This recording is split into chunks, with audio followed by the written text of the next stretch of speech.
Hi, in front of me is Realme 7i, and today I would like to show you how you can download and apply the LED keyboard on this device. First of all, go into Play Store. Now type LED keyboard and download this app from this developer.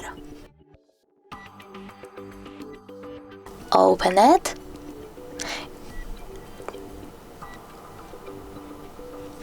Click Get Started, then tap OK and click on the switcher next to LED keyboard.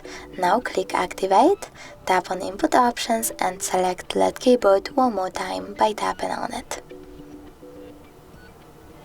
Pick one of the options and when you're done, select keyboard that you like the best.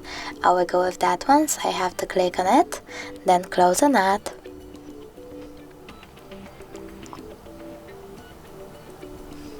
And tap Get Theme. So now when I go back, I can see that theme of my keyboard has changed. Thanks so much for watching. If you enjoyed this video, don't forget to leave a like, comment and subscribe. Bye!